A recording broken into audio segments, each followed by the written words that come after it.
আলহামদুলিল্লাহ, আলহামদুলিল্লাহ, সুম্মা আলহামদুলিল্লাহ।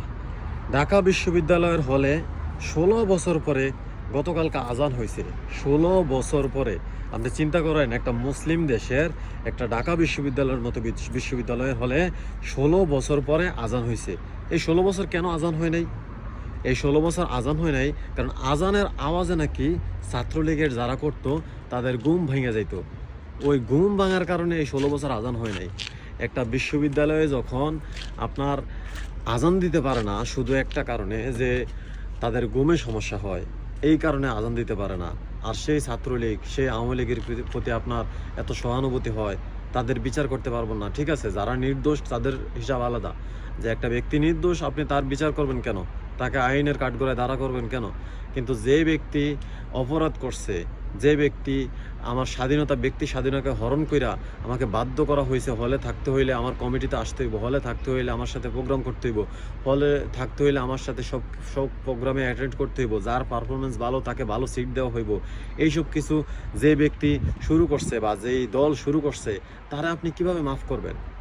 যে দল আপনার ১৬ বছরে একটা ঢাকা বিশ্ববিদ্যালয়ের মতো বিশ্ববিদ্যালয়, এটা তো ইউরোপের কোনো বিশ্ববিদ্যালয় না, এটা তো ইহুদিদের কোনো বিশ্ববিদ্যালয় না, এটা তো একটা মুসলিম দেশের বিশ্ববিদ্যালয়, যেখানে শতকরা 98% মুসলমান, সেই জায়গার বিশ্ববিদ্যালয়। আর সেই জায়গায় আপনার একটা বিশ্ববিদ্যালয়ে আজান দিতে পারতো না, শুধুমাত্র তাদের ঘুমে নাকি সমস্যা হয়, তাদের ঘুমে সমস্যা হয় বলে আজান দিতে পারতো না। সেইখানে গতকালকা আজান হয়েছে এবং নামাজ টামাজ পড়াইতে পারতেছে। এখন যারা নামাজ পড়তো তাদেরকে শিবির ট্যাগ দেওয়া হইতো। একটা ব্যক্তি যদি নামাজ পড়লে শিবির হয়, তাহলে তো শিবিরই ভালো। একটা ব্যক্তি যদি ভালো হয়, দাড়ি রাখে, তাহলে যদি তার শিবির হয়, তাহলে তো শিবিরই ভালো।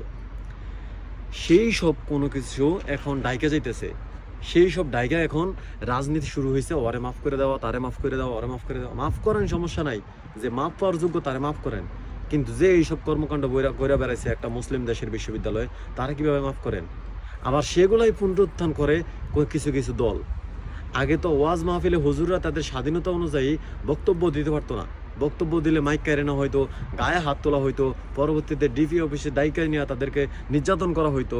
তো সেই সব কিছু চোখে পড়ে না, এখন শুধু চোখে পড়ে কেন তাদেরকে নিষিদ্ধ করা হইলো। তাদেরকে নিষিদ্ধ করার জন্য তো একটাই যথেষ্ট, যে কেন তারা ঢাকা বিশ্ববিদ্যালয়ের হলের মতো বিশ্ববিদ্যালয়ে 16 বছর আজান দেওয়াটা অপরাধ বানাইয়া রাখছে।